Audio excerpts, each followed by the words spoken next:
October 26, 1881 would be a day no one in Tombstone would ever forget. Welcome to the Doc Show, Coast to Coast. We're under attack, man. A man who feels that he has nothing to lose is just the kind of man that you'd want to have on your side in a bar fight. That's Doc Holliday. We gotta fight back. Doc is loud, brash, and belligerent, no question. But he's also highly educated and a loyal friend. We need a gun. Give Doc a call, 407-498-3193. Everybody needs to be armed.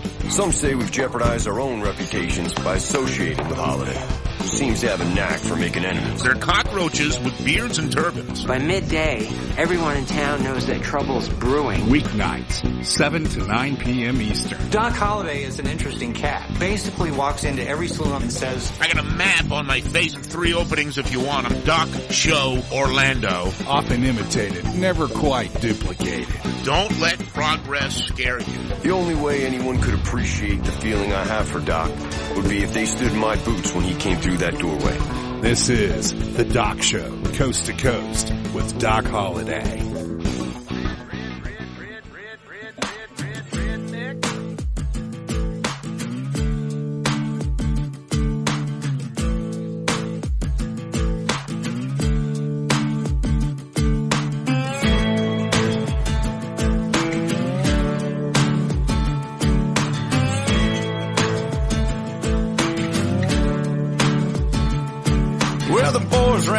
Don't listen to the Beatles run. Old Bo Cephas threw a jukebox needle at the honky-tonk where their boots stomp all night. What?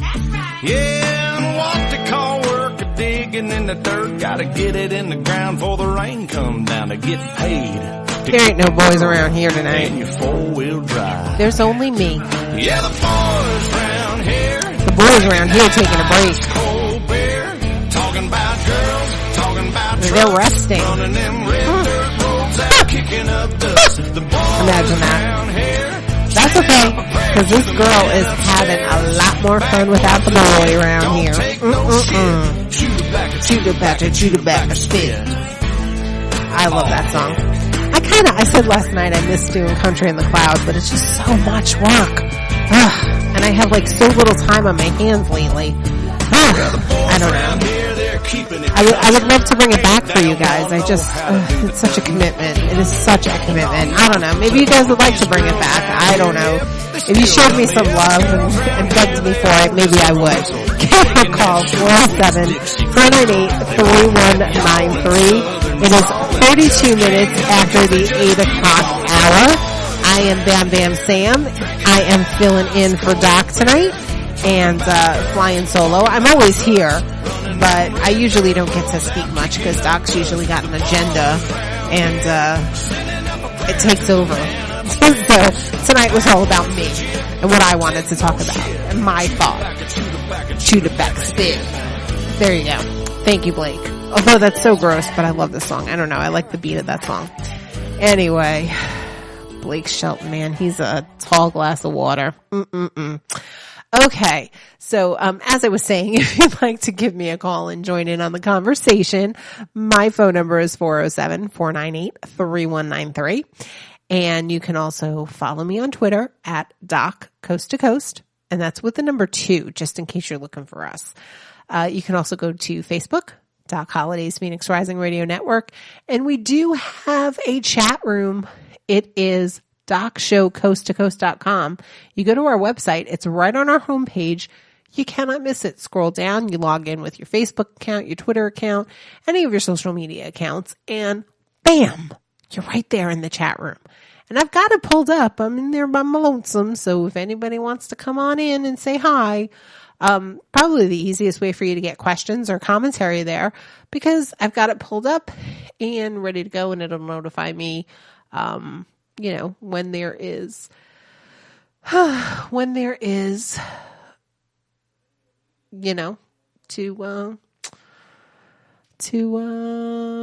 get your answers in. I'm perusing Twitter right now, and it's just so sad. So sad. I just keep seeing so much of this Alfie Evans story, and it just makes me sad. Here's another tweet that I follow. a morning show host over at the Catholic channel. His name is Gus Lloyd. He's actually here out of Tampa. And he said on his tweet, while some may see a once defiant man backing down, I see a loving father doing what he has to do to get the best outcome for his son. God bless Alfie Evans and his family. Yes and no. I mean, who knows why he's backing down? He may have been forced to.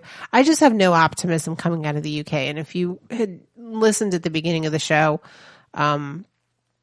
you'll know my feelings on this. And I just think that this whole situation for poor little Alfie Evans, I think he's being denied an opportunity to find out what this illness is and potentially live a very good, loving life. And I think his parents are being robbed of the opportunity to have their son with him because the medical care in the UK is horrible and socialized medicine should be just done away with, because this is what happens when the government doesn't want to pay anymore. Then you're no longer important and your life doesn't matter.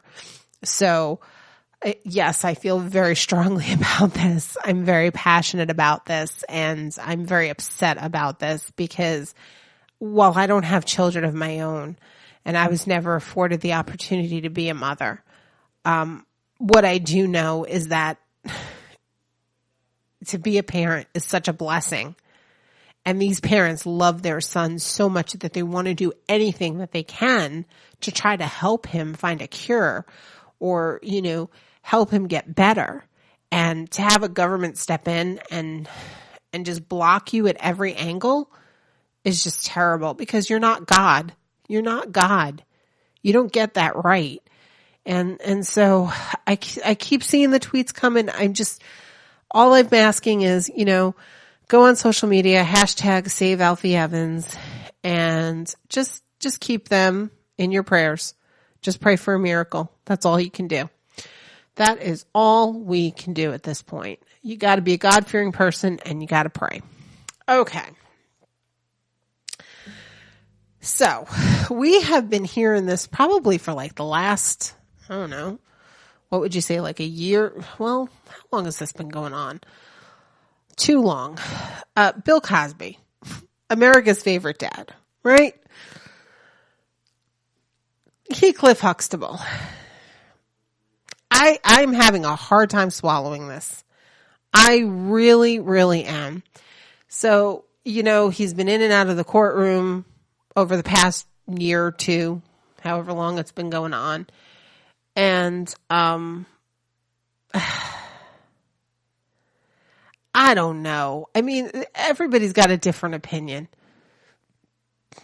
Everybody's got a different opinion, but the jury came in today. So last year there was a mistrial in this case. I didn't realize that, but there was a mistrial because the jury couldn't come to a conclusive decision. And I don't think I could have come to a conclusive decision myself, to be completely honest. But the trial and the court hearings and all, the trial was heard in Norristown, Pennsylvania, which is where Bill lives. And today the jury came in with a verdict. He was found guilty of 3 counts of aggravated indecent assaults on Thursday. So today it came down for drugging and sexually assaulting Andrea Constant at his home in a Philadelphia suburb in 2004. He's 80 years old.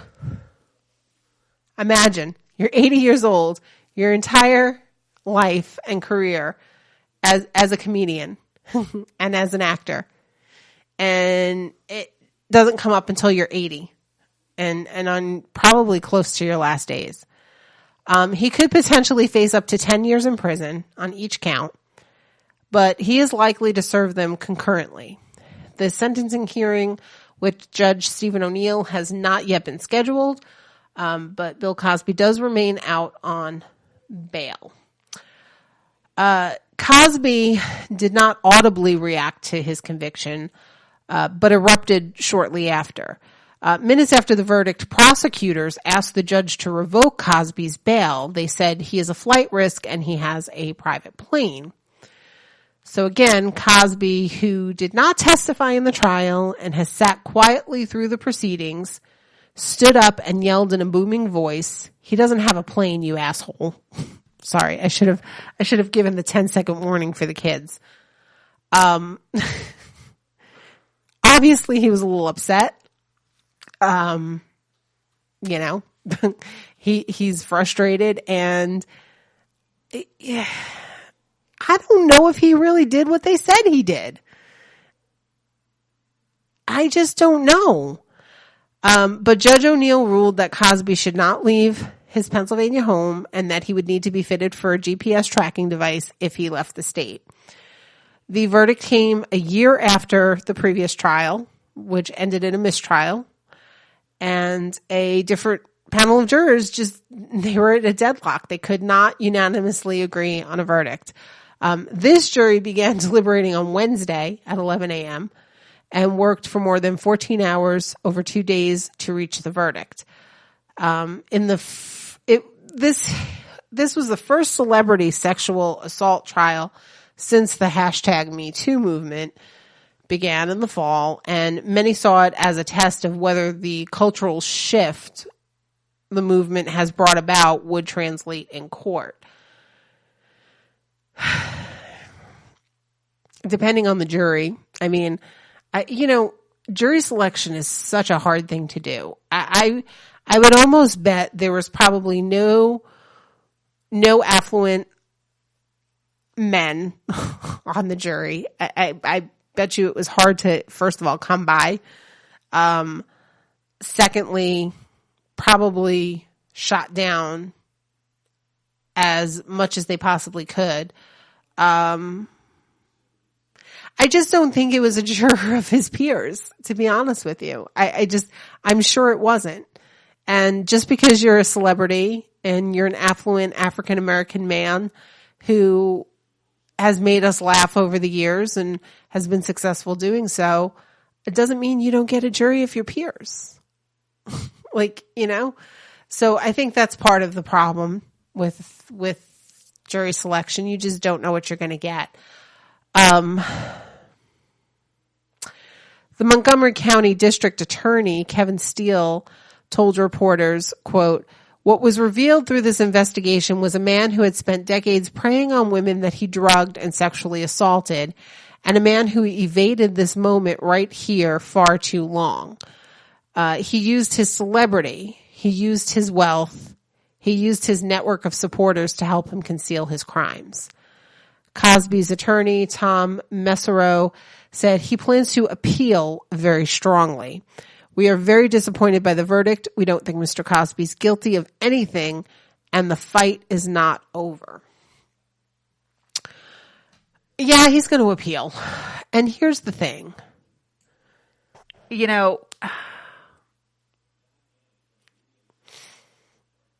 He worked. This is why I really don't know that he's guilty. And I'm sorry, women out there that just want to crucify every man and, condemn every man for every little thing that they've done. Bottom line is, I don't think they proved it beyond a reasonable doubt. And the reason I say this is because how many years did he work on the Cosby Show? Now, are we going to say that Felicia Rashad didn't say anything because, she needed to make it in her career? I don't think so. Hardly. I hardly get that impression. And she is a beautiful woman. None of the kids that ever worked on that show felt threatened.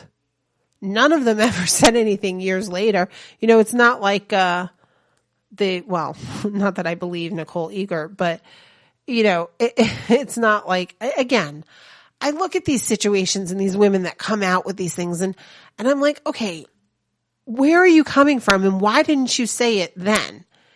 And other women get mad at me like, oh, you don't know.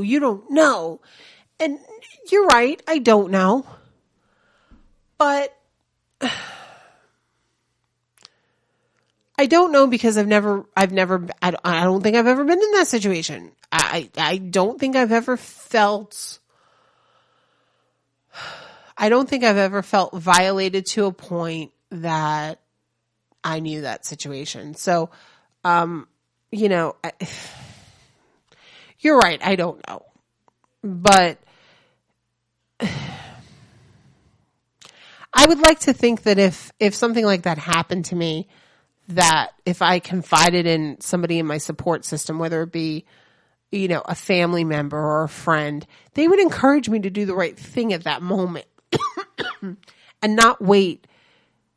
This supposedly happened in 2004. We're in 2018. That's 14 years later. And this isn't even like, okay, so this is a 2004 case. So we're talking this happened when he was, let's see, he's 80 now. That was 14 years ago, right? If it was 2004. Yeah, that was 14 years ago because we're in 2018 now. So 14 years ago, he was, he's 86, so he was 66 years old. So now you're going to say at 66 years old, this man drugged you. And what were you doing at his, like, come on, 66 years old? And all those women from the 70s, what happened to them? Or the 60s, what happened to them? 70s and 60s, 70s, right? Where are they all from? Where did they all come from? Where did they go? Because again, I'm so, it's just frustrating. It's just frustrating because sometimes these things give women more of a bad name than a good name. And it's frustrating. So this particular case for Bill Cosby, though, it's centered around this woman, Constant, who was a former employee with Temple University's women's basketball team. Okay. She testified that Cosby, a powerful trustee at Temple, okay, drugged her and sexually assaulted her when she visited his home to ask for career advice 14 years ago. You were working with a basketball team. What career advice could you possibly have needed from Bill Cosby in the entertainment industry, first of all? I don't know. I just, and I'm looking at her and I'm seeing the pictures from 2014. I'm like, okay. Let's just say she looked like she worked for a basketball team. Anyway. And that is very, very bad of me. I know. Anyway, the trial had the he said, she said dynamic that is common in sexual assault trials. Prosecutors had little forensic evidence and relied on the testimony of Constant. In addition, 5 other women testified that Cosby had drugged them and then assaulted them decades ago as prosecutors sought to prove Cosby's actions towards Constant were part of a pattern.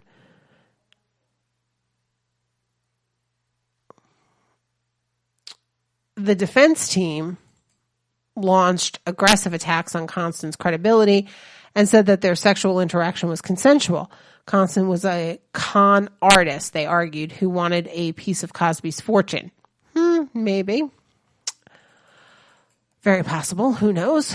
In closing arguments, defense's attorney, Kathleen Bliss, positioned Cosby's legal team as standing up against witch hunts, lynchings, and McCarthyism.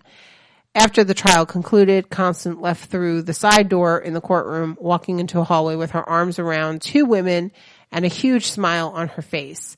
Attorney Gloria Allred, right? Yeah, Allred. I don't like her. I don't like her. I'm just going to say it. Because she's representing all these women like, me too, me too, me too. And I don't want to discredit the Me Too movement,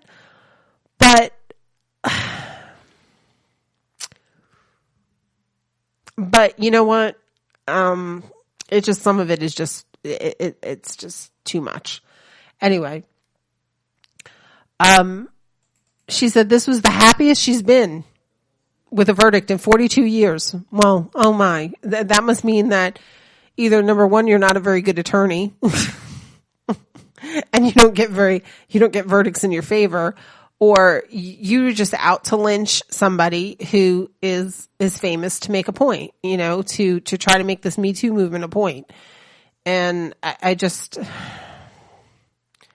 don't know.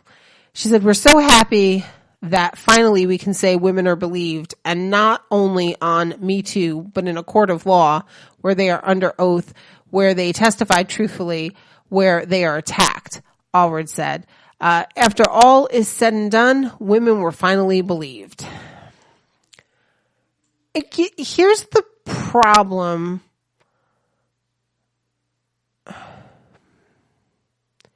Here's the problem with this. Not all women believe you. Women. And it's because, I don't know, because women everywhere are probably turning off their radio right now and cussing my name because they think I'm just a horrible person. But I've said this over and over and over again, that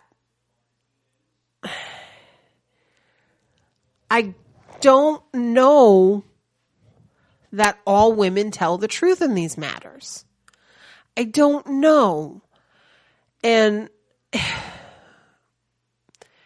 I think that too many times we say, oh, poor woman, poor woman, poor woman. And sometimes the man really is innocent. Look at the Duke lacrosse players, right? For example, look at that situation. And, oh, they raped me.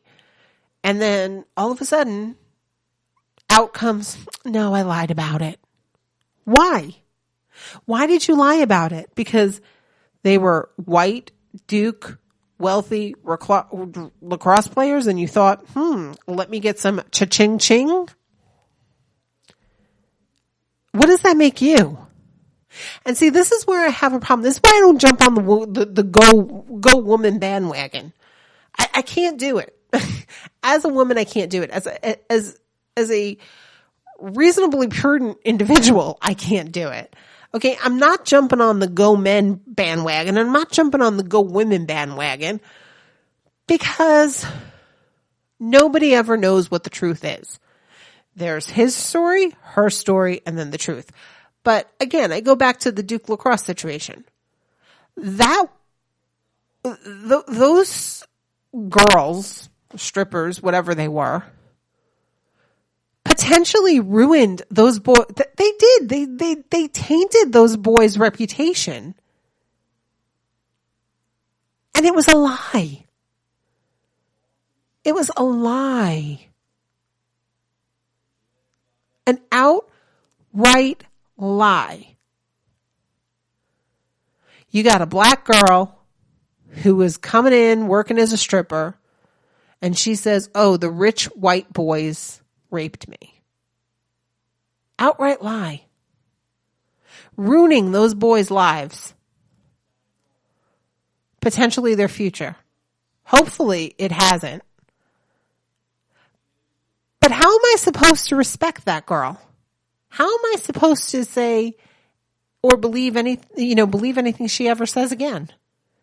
And why was that okay? Why aren't you upset about that, women? Like, you need to get up in an uproar about stuff like that. And if it comes out that these women are lying to try to get their hands in the kitty, we need to be standing up against women like that, because there are plenty out there. There are plenty out there. And I just have a problem believing all of these women, that after all of these years, you couldn't say something back then, but now it's just frustrating. It's just, and it's even more frustrating. Here's the thing. I'm not so frustrated. If it was legitimate for the women in the 70s, I get it. It was a different time, a different era, a different generation. Maybe you couldn't say things because we were still coming out of the, women's lib movement and all that. And, okay. maybe I'll give you a little bit of a pass on that. But this chick from 2004, totally different generation 14 years ago. We're not talking that long ago. Like, we're talking about, you should have spoke up. Why didn't you? We're not talking about 1950, 1960, 1970, where women's voices weren't heard. We're talking about 2004. We're talking about 2004. And you wait 14 years to speak up? I got a problem with that. And here's another thing I got a problem with. You revoked honorary degrees from Bill Cosby hours after the verdict. So Carnegie Mellon University in Pittsburgh announced that it was revoking his honorary degree that he was awarded in 2007. Really? That it's not going to tolerate sexual violence. Well, what are you going to do if it's appealed and he wins the appeal? What are you going to do then? Like, and this Gloria Allred, she just annoys me. Like, she hovers over these clients of hers and pats them on the shoulder. And I'm like, no, no. Go away. Please, go away. I don't like these women don't understand that they're being used as pawn in a chess game sometimes. And I don't know what to believe. I really don't. But, and the University of Notre Dame is also going and rescinding their honorary degree that it awarded Cosby in 1990. We don't even know if this is true or not. Just because a jury finds a man guilty doesn't make it true. And I'm not condoning sexual violence. none of this adds up, people. He worked with plenty of kids and women and young adults, young, beautiful women. I don't know that this is all true. I just don't know, honestly. And I don't know. But, and at the end of the day, I don't know.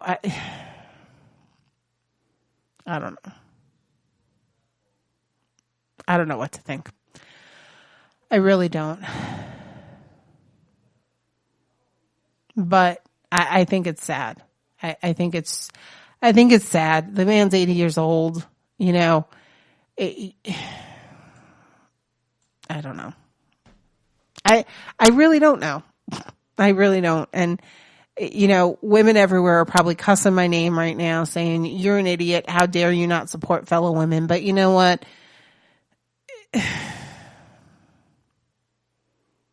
In these situations, you'll never know the truth. And all I can say is that all you can do is hope and pray that the verdict was right and that these women were legitimate and were telling the truth. And if they weren't telling the truth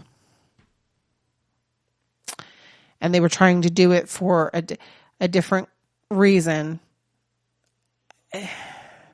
I just don't know how do you know you were drugged? How do you know you were drugged and sexually molested? Like, I don't know. How do you know that? I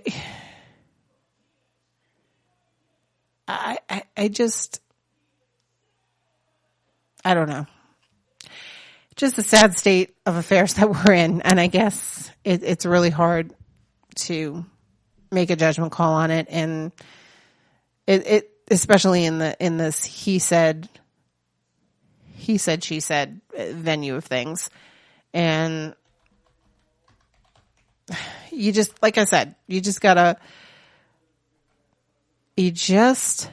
hope that you get it right. You just gotta hope that you get it right. And, You hope that the jury got it right and did not destroy this man's life in probably its last days. But you know what? I'm still going to sit there and watch the Cosby Show. Even though nobody wants to air it, I'm still going to watch it. You know why? Because it's funny as all has been. One of the best shows ever. So, I'm going to say goodbye. Tonight has been my country bumper music night. And thank you for listening to the Doc Show Coast to Coast. Thank you for putting up with me tonight. I surely do appreciate it. And maybe Doc will be back tomorrow. If not, we'll have another show and we'll talk about more stuff, and we'll actually talk about stuff, and you'll hear my opinions for a change. And please don't forget to give us a like on Facebook, Doc Holliday's Phoenix Rising Radio Network. Hey, you know what? I forgot to tell you, all night long, I have a Facebook page. Just look at me. Bam Bam Sam. Give me a like. I would love to be liked. I would love it. Follow us on Twitter at Doc Coast to Coast. And also, you can always go to our website to check out all of our show lineups. Email us, the whole 9 yards. DocShowCoastToCoast.com. We have a chat room there. Maybe you'll join us tomorrow night in the chat room. And good stuff. Good stuff. It was a great show tonight. I enjoyed being here with you. Keep the number handy, 407-498-3193. Check out our social media. Follow us. Give us a like. Love us. Enjoy us. Pass us on to your friends and family.